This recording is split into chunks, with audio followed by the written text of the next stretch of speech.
Welcome to the MX podcast featuring Dan Roberts.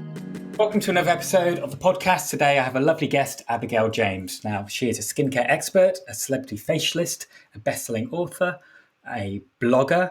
She has an amazing YouTube channel. The Sunday Times call her the Qeen of Skin. Thank you, Abigail, for joining me today. It's a pleasure to be here. That to be honest, that intro, I can't fault that, to be honest. Okay, thank you. I practiced. So what I do, Abigail, on this podcast, it's quite a new podcast. It's been running for a couple of months. Every week, I talk about another topic of well-being. And today, I want to talk about skin wellness and skincare. So as far as I know, you're like the best person in the world to go to. And luckily enough, I know you. So thank you for coming on. I'm going to pick your brains a little bit today, if that's all right. Absolutely. Yeah, always happy to share stuff on skin and well-being. Wonderful. So I think the first place to start, just to get a bit of context, and I'm quite interested by this. So even though I've known you for a while, I don't fully know kind of your journey to where you started to where you are now. Can you fill it in a little bit? Yeah, sure. Because I think there's a lot of people, I'm going to diverse slightly, but I think there's a lot of people getting information from influencers and not necessarily from experts, especially when it comes to skin. So actually my history is probably quite relevant, to be honest. I retrained as a beauty therapist in my early 20s. I had quite bad postnatal depression, to be honest. So, mental well-being has always been part of my journey as well. But I retrained as a beauty therapist when I had my daughter. I went to night school to get my qualifications. I ended up studying full-time. And then years on, whether it was working part-time in the local salon, literally painting nails or something, or working in a spa, but I continued to learn and continue to educate myself in different therapies and methods. And a lot of it was very holistic, whether it was sports massage or body lymphatic drainage. But I got geeky about skincare and products and what we were putting on ourselves.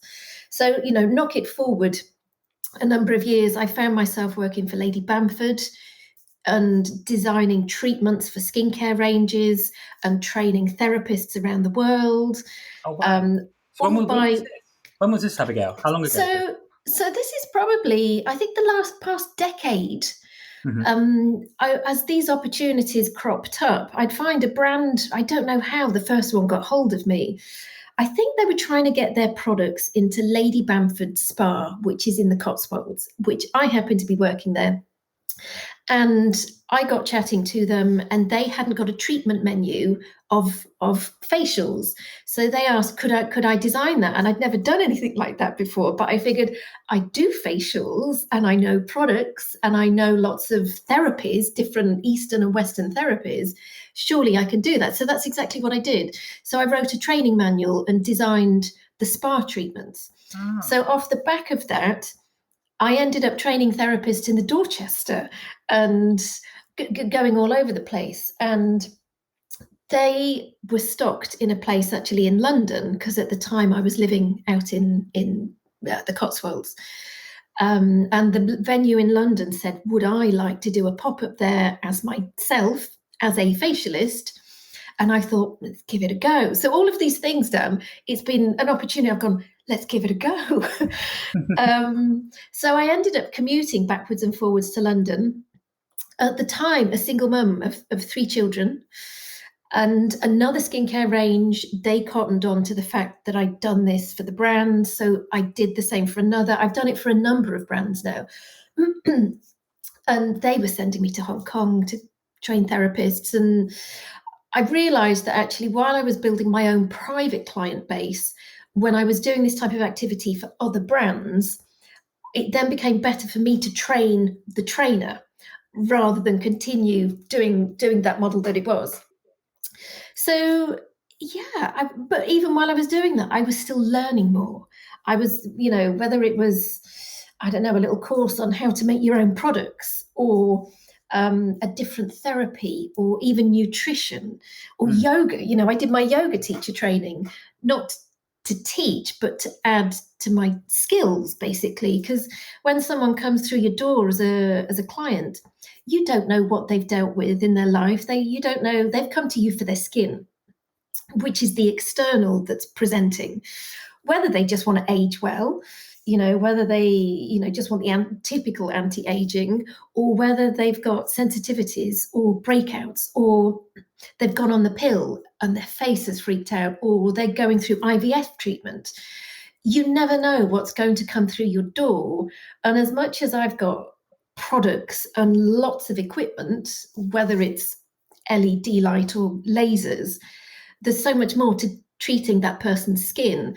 And I always figured, whether it was through my own, I'm going to say mental health issues when I was younger, whether it was through my own well-being journey, or whether it was something that I'd learned, they were all tools in my kit that allowed me to treat each person individually.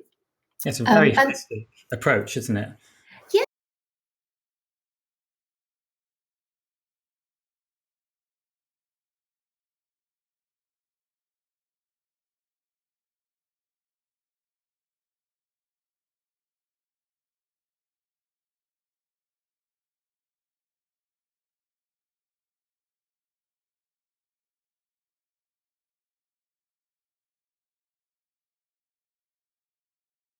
Let me talk a little bit about facials, because I don't know. I've never had a facial. I don't know anything about them.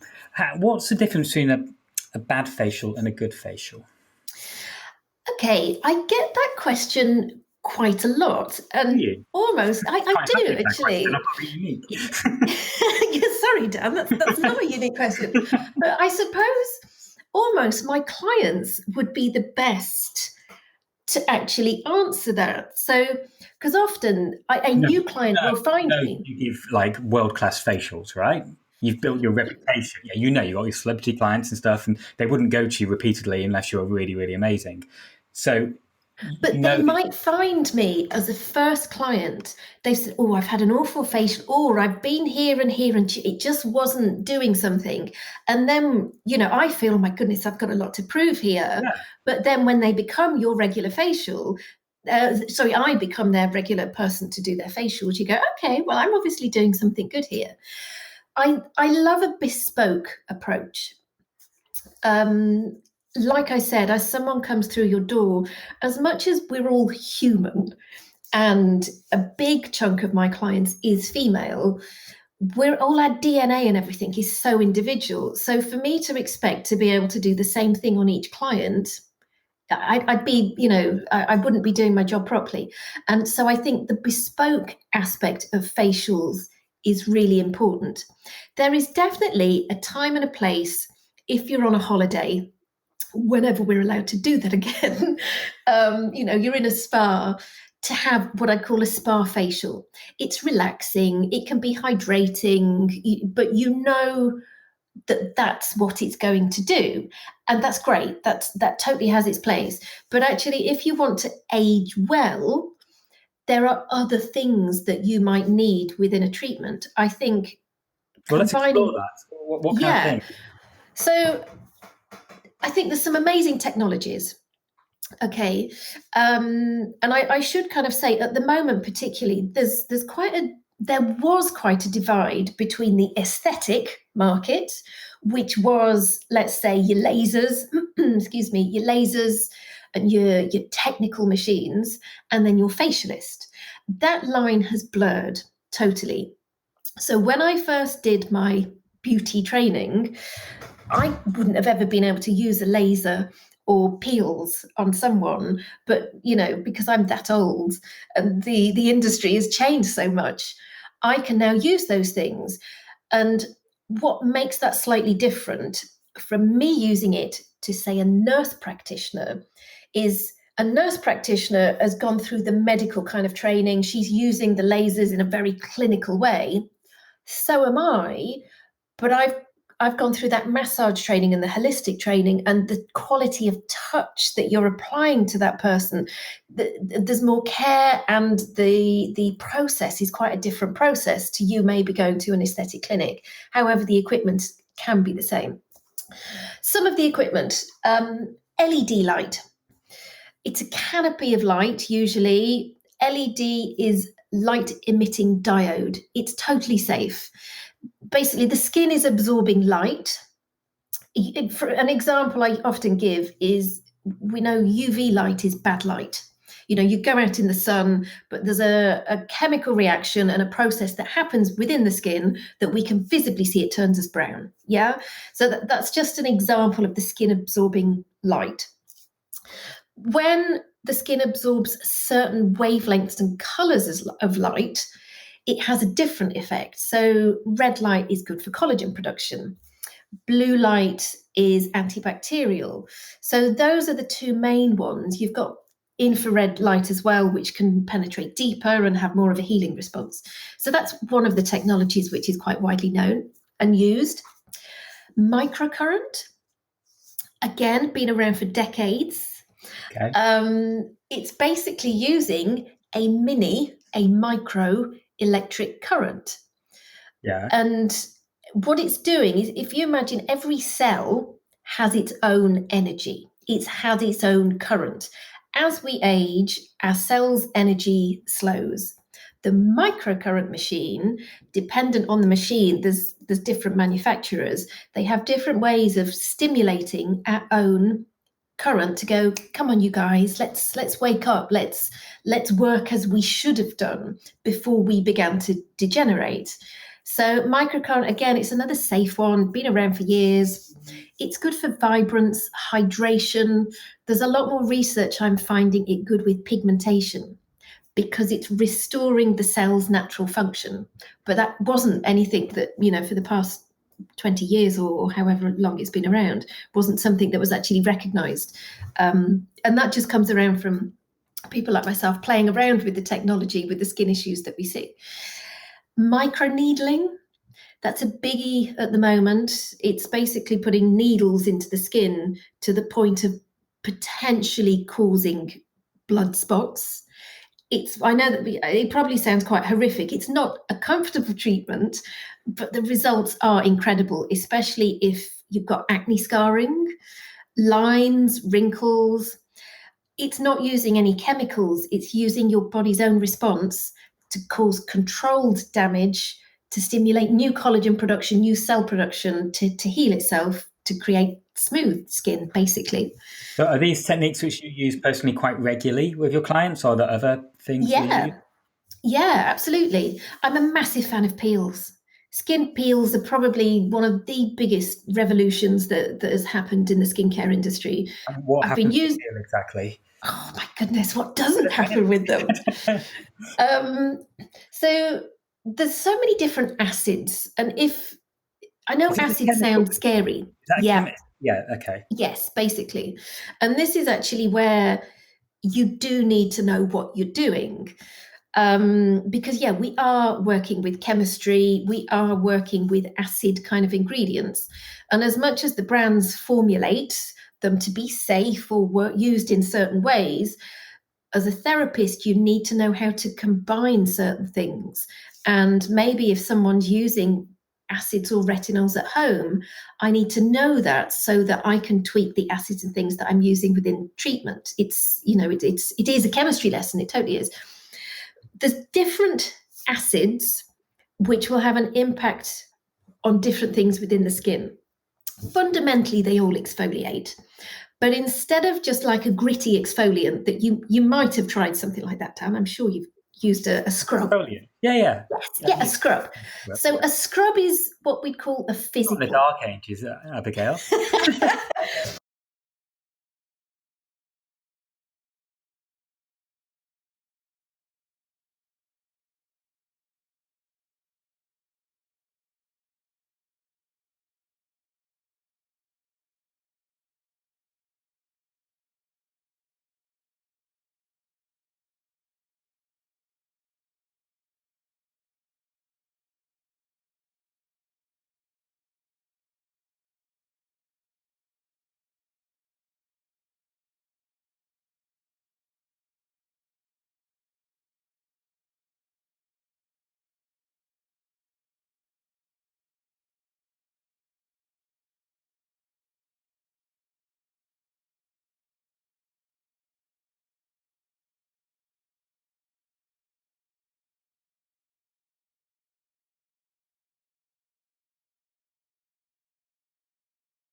I'd like to talk about like products people can get at home, and because I imagine it's quite overwhelming because there's so many different products you can get for skincare. If a new product comes out, how do you assess if it's good or not so good, or effective or not so effective? How do people go around finding out that information? Because every product claims it's scientifically proven. Yeah, it amazes me that every new launch, and there's hundreds, thousands constantly within the skincare, is the latest, new, best. We've been in that bracket for years. I totally get it. I'm often sent products. My delivery man, the neighbour, I don't know what the neighbours think I do here, to be honest, with the things that I'm sent. But how do you assess if something's good? I mean, I guess So you for use it, me, but also you look at the science behind it as well, right? absolutely. There's some key things that for me are red flags. If it smells like fragrance, perfumed, I probably don't want to put it on my skin.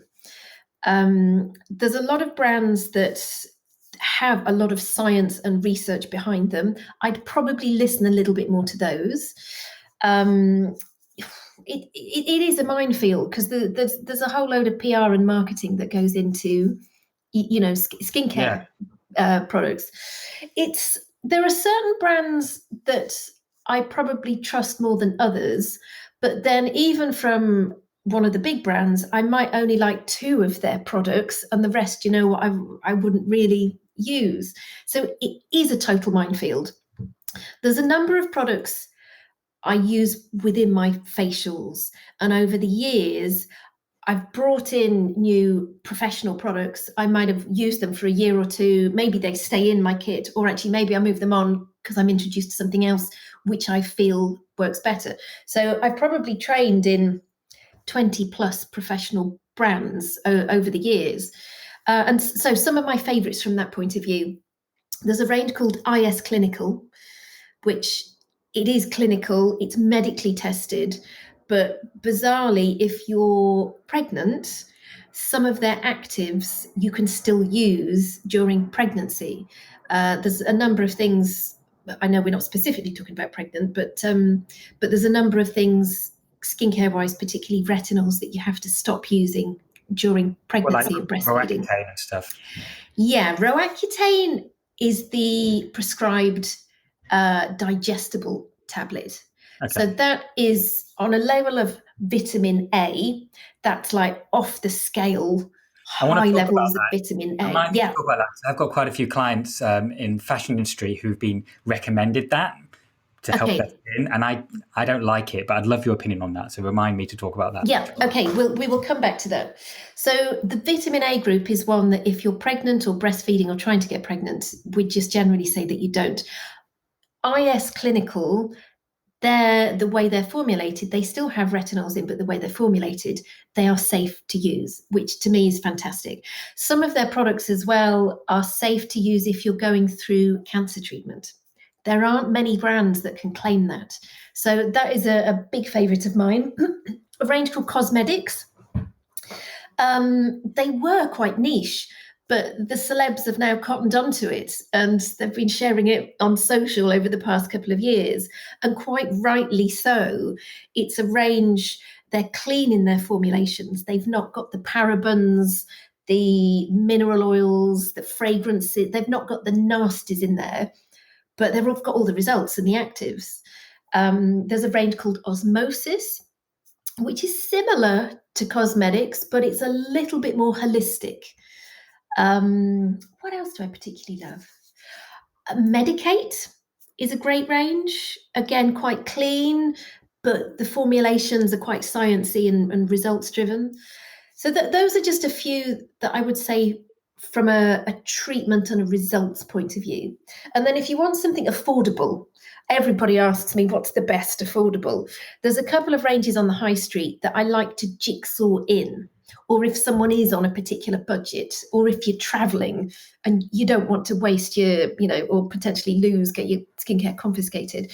There's a great range called CeraVe. They're cleansers and moisturizers. They're just good, basic. You literally, their price point is, I think, between £8 and £15.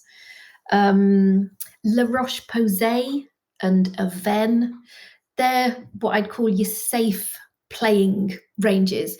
And then we've got some other beautiful luxury ranges that, you know, you can pay £100 for a cream or something. How about the really cheap things you find? Do they do more harm than good? Not necessarily.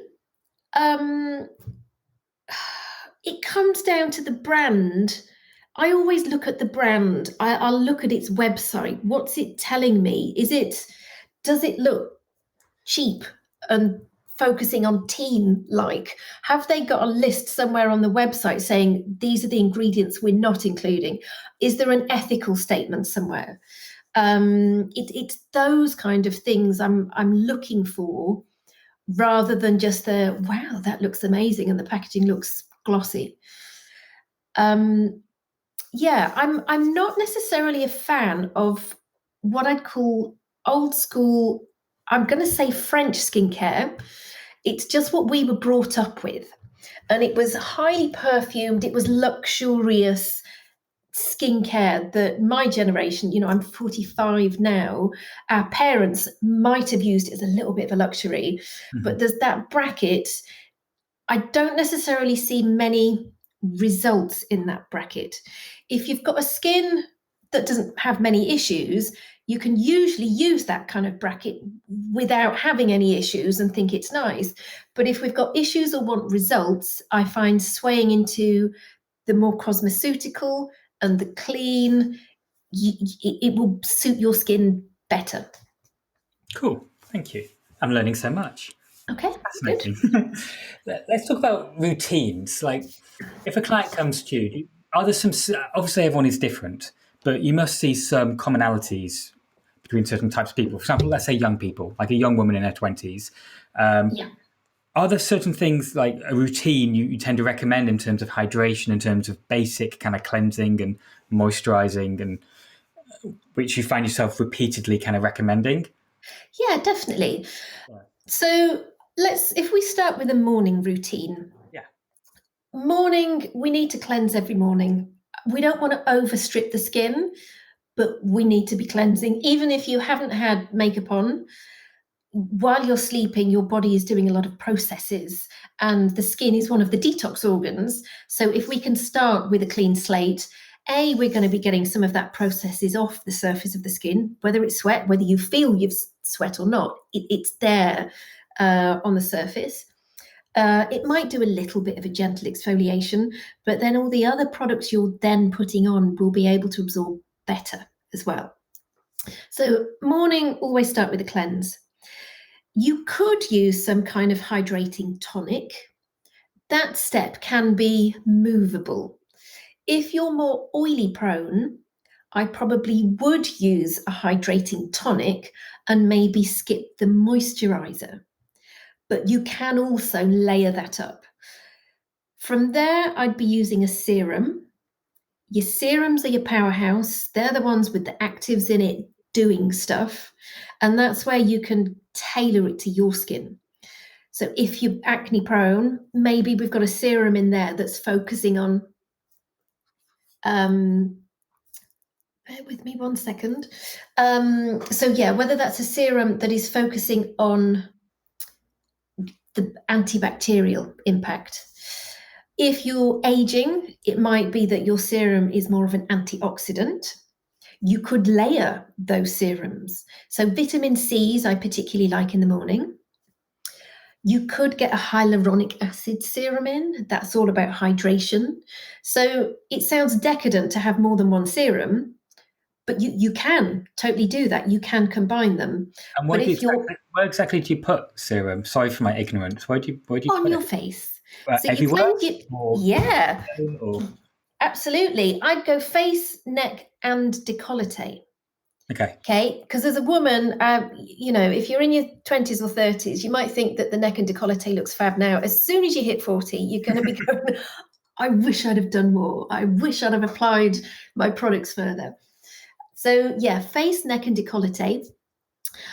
If it's a product focusing on breakouts, you might choose to target it on the area you're getting the breakouts rather than going all over. Yeah.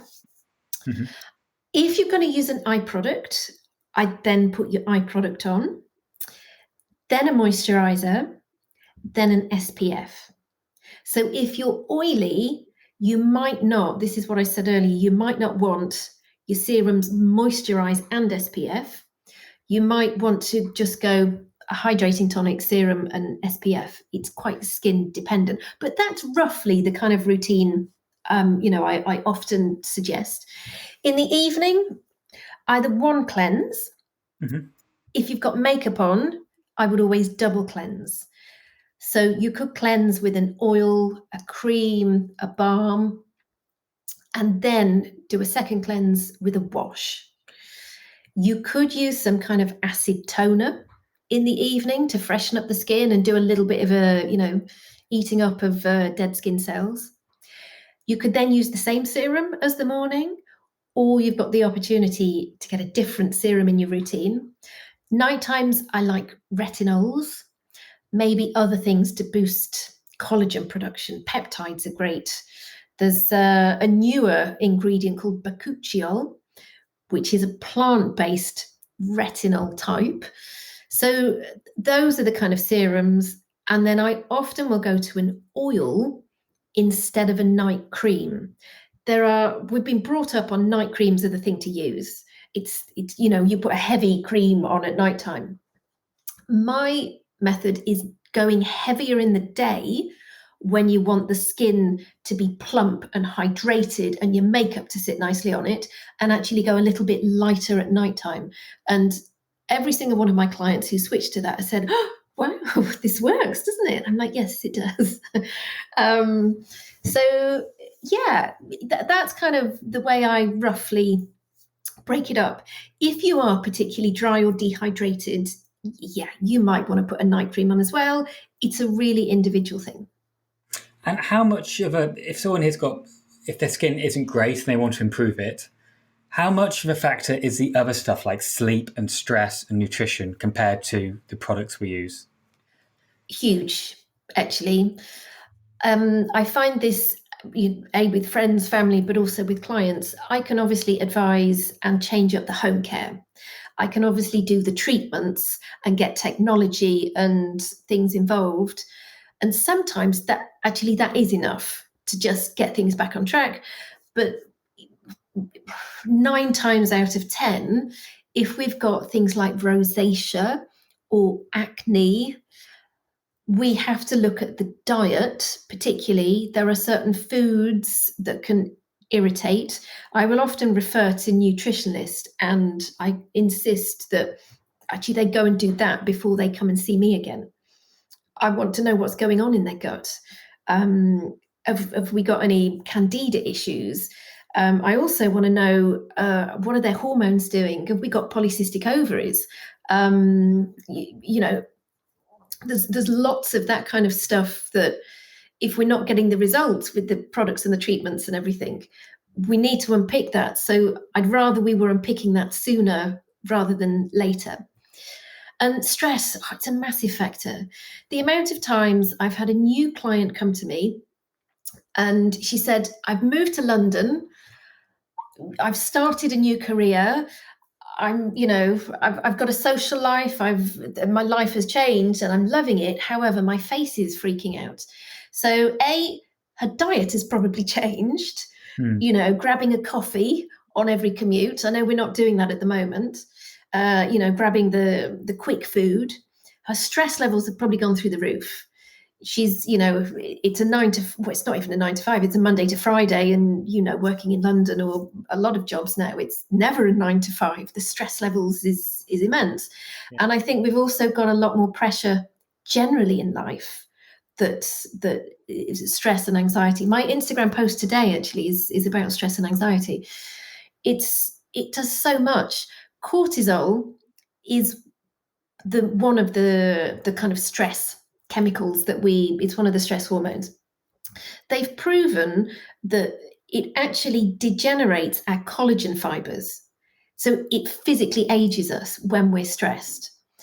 When we're stressed, it impacts on our gut. We're kind of running off that fight or flight response. So the body almost goes into, I need to protect my internal organs.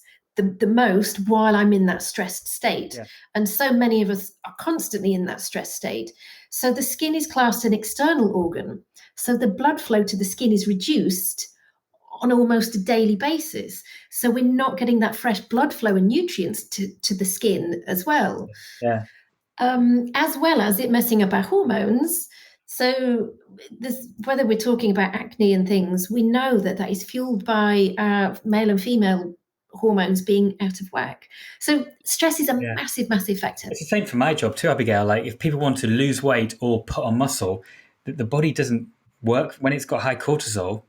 It doesn't. Those reactions don't take place. It's really hard to lay on muscle when you're stressed out, and it's really hard to lose weight because the body just wants to. It sees it as not as an essential act. It's trying to protect itself. Yeah, fascinating. I find also with the gut health, I've probably, and I'm, hey, I'm not a doctor. I'm a facialist, with knowledge of the well-being side of things. But I'm going to say diagnosed at least 10 people's iron deficiencies. I can see a difference in how the skin is responding. And, they might, and again, you unpick, what are your energy levels like? How have you been feeling? And I will never mention, actually, I think you're anemic. I'll just have I reckon we just need to go and get a blood test. Let's check those levels out. Let's see what's going on, because just something isn't quite. And the amount of women who've come back and go, do you never guess what? But it's just how the skin is responding. You could, it's just something that you pick up. It's fascinating. And you look at faces all day, so you pick up on all the little, I'm sure you can. Yeah. And interesting from a massage point of view, fundamentally, I can see it from a massage point of view. The skin is not responding as well. But hey, my job, as much as they're coming to me for their skin, if I've actually helped that person feel a bit better about themselves and other health things, I'm like, hey, I love that. That's such a great part of my job. So let's skip back a little bit. Like I said, I work with quite a few people in the fashion industry, and when you're a model and you're 17, 18, there's a good chance your skin isn't fantastic, and they have to have good skin very quickly, otherwise they can't work. So quite often the agencies in London just send these girls off to dermatologists. Dermatologists. And 99% of the time they just get given Roaccutane like immediately. Now, I'm not a doctor either, but having sort of close relationships with my clients, I've seen that isn't always brilliant, and there's a lot of downsides to take that. But can you tell me a bit more about what it is exactly and what the alternatives are, and just sort of explore that topic? Because I know people listening, I know numerous people listening do know about that drug. Yeah. So Roaccutane has been around for years. It is a prescribed tablet form of, really strong levels of vitamin A, fundamentally. What it's basically doing, it stops your skin, and it's not just the skin on your face, it's the skin all over, producing oil. So if you're experiencing spots, obviously there's an element of overproduction of oil that is part of that spot process. So you've got the P. acne bacteria, which is impacting with the oil that the skin is naturally making, which comes up in pustules and bits and pieces. So Roaccutane is basically stopping the oil production, basically. So let's kind of say yes, someone goes on it. The skin is thinned immensely during that period. If someone comes to me and they say, yes, I'm on Roaccutane, I can't touch them until they stop using it for, I think they've now changed the guidelines to a year. It was always 6 months, at least 6 months. I think it's now been extended. That's the extent that it's thinning the skin. You have to treat the skin with kid gloves during that time. Your skincare, there's no acids, nothing. You're literally kind of almost like E45 cream, and you will find it's all over the body. Is there any, in your opinion, is there a downside? Yes, to it? I'm just about to get to that, Dan. There absolutely is. So there's a huge connection with it sparking off depression. It's It's tricky because often if you're breaking out to the point that you're discussing Roaccutane, you might actually be slightly depressed about your skin anyway. But this can kick off more of a chemical reaction within you and that depressive state. So if you're at the point of your skin scarring, it's cystic acne, it's painful, then Roaccutane might be something you might consider. However, I think a lot of people get to that point and they haven't tried anything else prior. So even before considering Roaccutane, I'd be looking at, let's see a nutritionist. Let's kind of do what we can, support the gut, go that holistic way. Let's get you some peel treatments. Let's get some IPL, which is, I've not mentioned that, intense pulse light therapy, which it's not quite laser, but it's similar. And it might be that during that period, you do need courses of treatments. And I know they can be expensive. I get that. It can, as well as home care. And I think people look to Roaccutane, especially maybe these agents, or these agencies, quick solution, because it's a quick fix. Yeah. But it's not going to be a quick fix to that young girl in the future. The knock-on health things that we can get beyond that are insane. You can have problems, with your fertility. Yeah. If you were to get pregnant while on it, the issues you can have they're horrendous from what I've read. Horrific. Yeah, really horrific. So I've also seen that maybe someone did Roaccutane when they were younger, and yes, it sorted the skin, but then knock it into their 30s and 40s, they've now got rosacea because their skin was depleted of natural oils for such a period of time. There's a knock-on further down the line. So often where there's a quick fix, there's a knock-on that it might not happen immediately, but there is. But like I said, I totally understand, and I'd never tell someone not to do it if they're experiencing cystic, pustular, painful.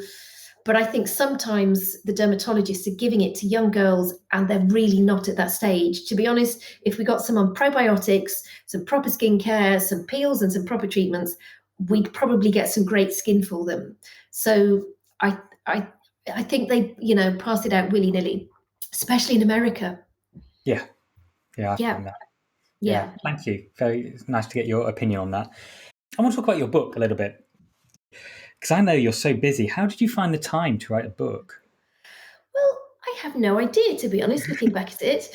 I'd over the years, I'd had so many clients and even press saying, because I always give more information in a facial, and they go, oh my goodness, you should write this down. And I was thinking, I should.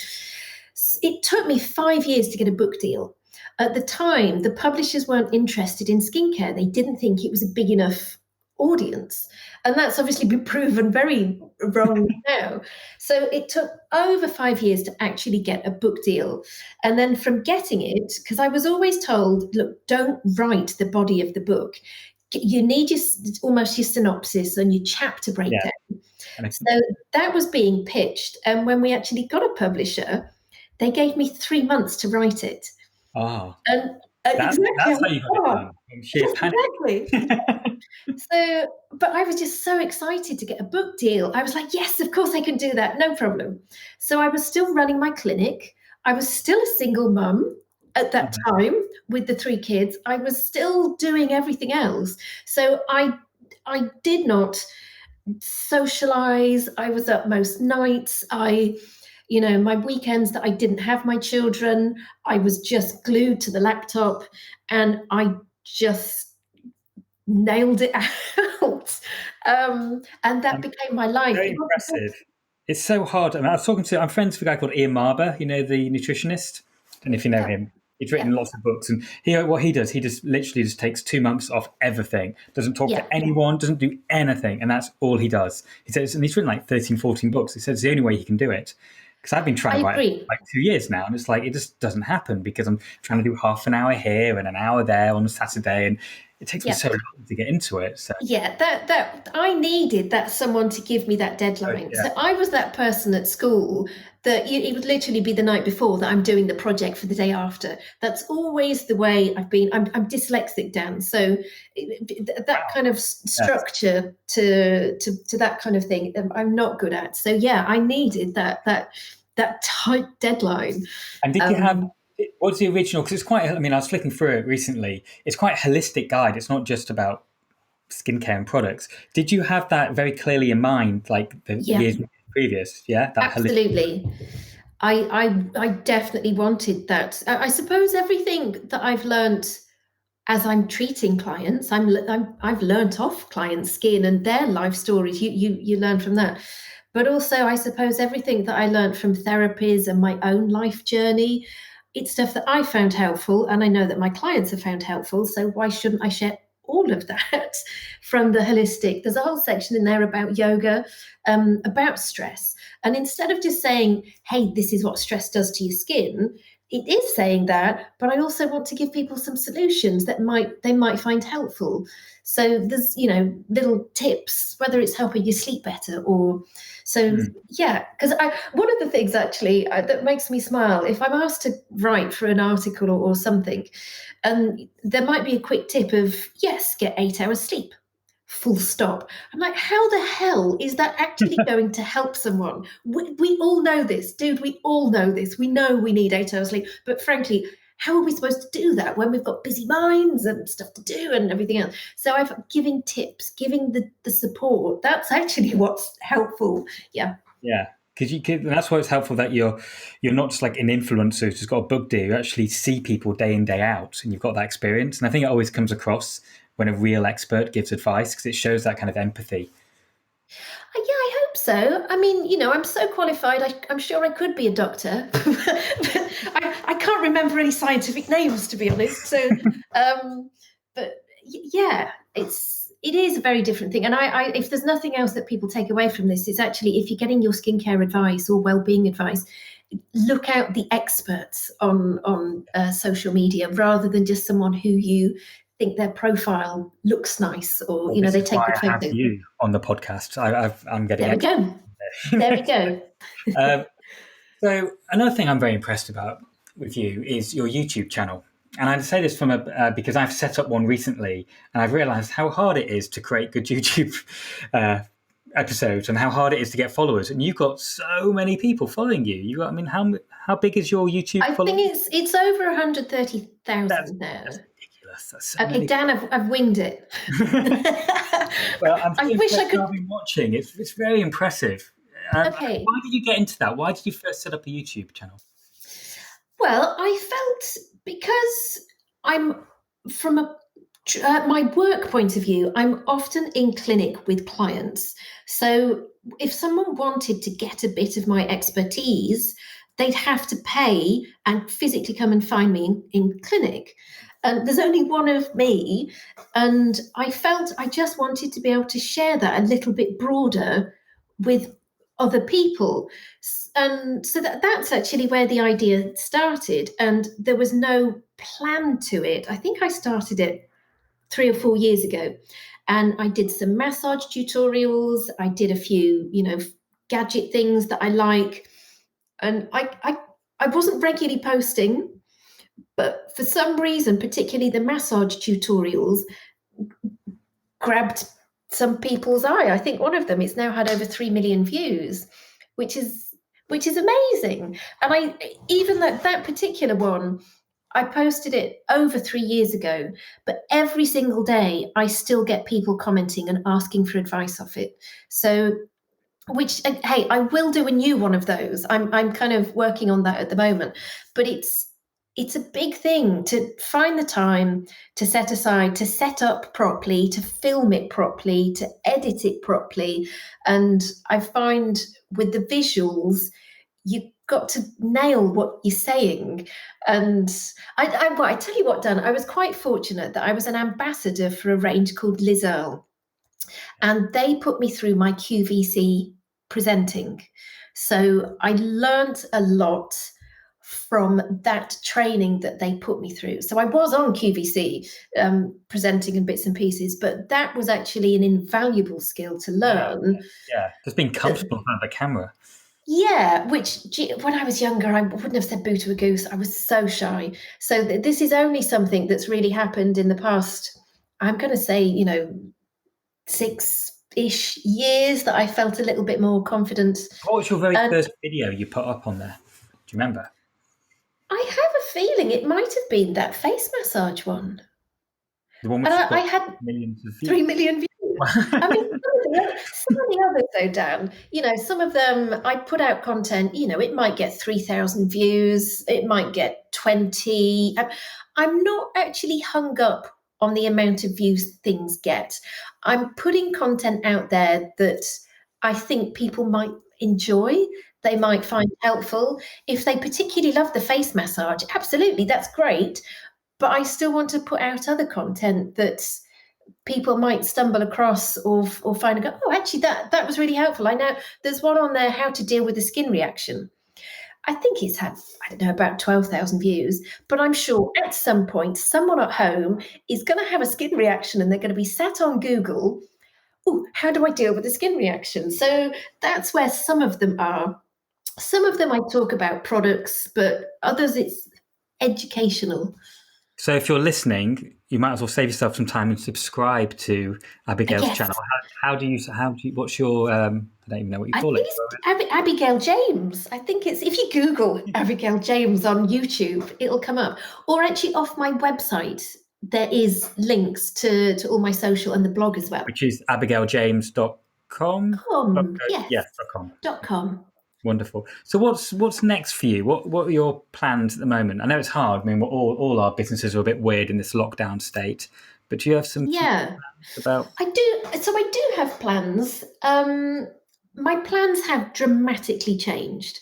Obviously, particularly my industry as facials, we weren't allowed to work for 5 or 6 months. So it's been a reflective time, to be honest, and maybe a total change of business model. I'm still processing all of that, as I'm sure many people are in the different jobs and things they're in. So I'm missing being in treatment. And when I go back into treatment, I'm still not back in treatment. I've purposely made that decision to not go back just yet. But when I am, I don't know how that will look, but I will be back in treatment. I'm very much focusing on the online, the educating people, the supporting people virtually, on social media. I love spreading just some mental wellness, happiness, as well as skincare. I've got a question for you. Do you mentor other like facialists and people new into the industry? Because I imagine you'd be amazing at that. Oh, that's very kind, Dan. Interestingly, I do get quite a few inquiries about that. And I always respond, but it's not been something in my business model at the moment. However, it has crept into my to-do list. It's on because whether it's young therapists or people wanting to change industries, it is a minefield. And obviously I've been there and done it. So yeah, I've got a few little bits of knowledge from that point of view and what not to do as well. But my focus for the next 12 months is more what I'd call the person at home. I'm planning to develop a bit of an online program that they can follow through, whether it's a number of weeks, but what I'd call skin wellness. So that's what I'm working on at the moment. But hey, that's not ready to go yet, Dan, and I probably need to pick your brains on that. So yeah, I think there's still a lot more with the supporting people at home that I'd really love to do. Yeah, you should. I mean, it's exciting getting online actually and creating products and membership sites and courses. It's kind of fun because then you can sort of spread. So right. So that bit doesn't excite me whatsoever, Dan. The technical bit, I love helping people and educating and making people but feel. you lose yourself in like finding out about that stuff. It's quite good fun. And if you have to learn about it, you must pretend to yourself that it's fun because if you have to learn how things work, It takes like YouTube. If you hate YouTube, it's going to be really hard to get lots and lots of views. But if you at least pretend you like it, it's easier to learn, right? That's true. Yeah, maybe I'll get you to do the courses for me. You do the technical bit for me, okay? But no, that's I'm pleased you're doing that, because it's nice to get your knowledge out there, and I totally get that. We're in a similar position in our careers, similar-ish, where it's like there's only so much you can do one-to-one. And a few years ago for myself, I was like, well, how do I expand? And one of the ways is you can have teams and you can teach people, but it's actually much easier to just have online products. I've also felt as well, with my position in the industry, a facial with me is not cheap. It's not, and that's going to be out of reach for a number of people that actually want to improve their skin. So the online, I've also felt, is a way of making it accessible as well, which I love that aspect of it. But hey, I'm a long way off getting this bit nailed yet, Dan. So now you said it out loud, you have to get on with it, don't you? Are you going to give me a deadline? Because I obviously need these deadlines. We've got a lot of people listening, so we're all expecting it now. So you have to. Okay, right, brilliant. I'll see what I can do. All right, wonderful. I've one final question. Two questions actually. One, I had a couple of readers, or on my Instagram, I said I was going to chat with you, and a couple of people asked me questions. You've already answered, because there was one girl asked about Accutane, you already answered. But I had another girl, Estelle from. Let me just read here. Estelle from Hamburg. She said, "How do I reduce puffiness? My face is puffy in the morning. How do I reduce that? I don't quite know what that means." Okay, yeah, well, that's not for you to understand that. I understand what she means. All right, good. So there's a few things first I'd actually be asking, and I'd immediately be going to the food side of things. Is she a coffee drinker? Does she drink alcohol?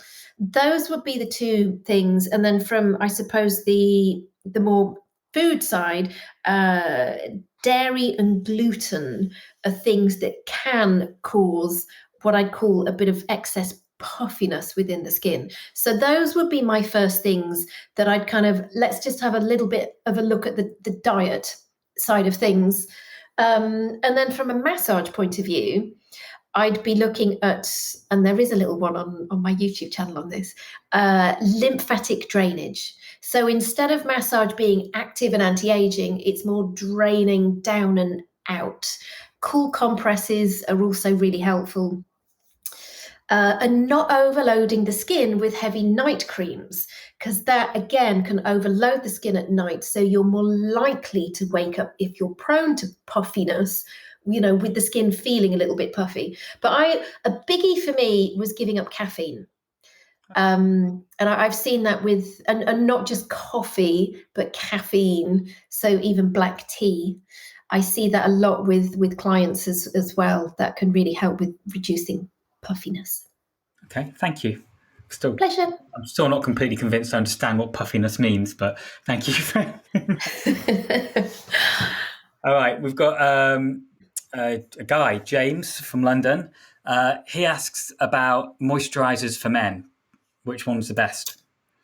Okay, so some brands that are, they might appear to be focused on women. Obviously, a lot of the marketing is focused on women, but some of them are actually good for men's skin as well. There's a great range actually called Scrubbed. I think it used to be Scrubbed for men, but it's now called Scrubbed. And they are a natural and organic range purely developed for men's skin. So that's quite a nice one. What's the difference between men's skin and women's skin? Your faces obviously grow facial hair, which, as hopefully don't, they can do, but so your pores are generally larger. So you might be prone to more oiliness. Bizarrely, a man's skin can be prone to more sensitivity. But the biggie is, our main hormone makeup is estrogen, whereas yours is testosterone. So generally, a male skin is slightly thicker and coarser than a female skin. And one more. We've got Sarah from Manchester. She asks about another one about products. I don't know if you want to. She says she uses Clarins, and she asks what's your opinion on Clarins. Can you give your opinion on that? It's probably not my favorite. Okay, that's very diplomatic. There it is. All right. Thank you, Abigail. Well, thank you so much for today. I really enjoyed chatting to you and learning about skincare. So everyone, Love Your Skin is Abigail's book, so check that out. Your website is abigailjames.com and your Instagram is at Abigail? Abigail James 1. Number 1. Okay. Yeah. Oh my God, who sneaked in there before you? I know. How annoying. How rude is that? And also, I think the other abigailjames.co.uk, she's a classical guitarist. That's not me either. Right. Well, you know what? You can follow her as well if you want to. Exactly. You know, I'm sure she's really good. All right. Well, brilliant. Well, thank you so much. Good luck with all your course writing. And yeah, thank you. I'll get on with that. Yeah. And I'll talk to you soon. All right. Yeah, Thanks, brilliant. Abigail. Take care. Bye. Thank you for listening to this week's episode of the MX Podcast. All feedback, reviews and social shares are very much appreciated. To find out more about the Methodology X online members club, our award-winning MX group fitness classes, or to join our global family of MX instructors, please visit danrobertsgroup.com.